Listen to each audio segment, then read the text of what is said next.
Hello, in this video I will show you how to use gift card on Free Fire. Now it's a very easy process.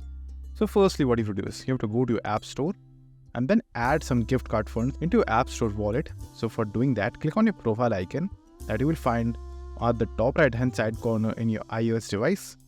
And then once over there you will get the option of redeem gift card.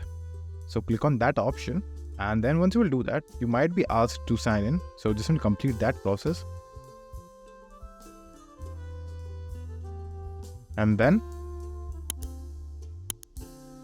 after that, just simply enter the code for the gift card right over here and then click on redeem, and after that the funds will be transferred to your app store wallet. Once that is done, just simply open your Free Fire game and complete the transaction by choosing any type of currency that you want to buy. Once you will come to the payment page, you will be asked to complete the transaction with the funds in your app store wallet first. Then it will ask you to use your other payment methods. So that's it. And if this video was helpful, please consider subscribing and liking the video.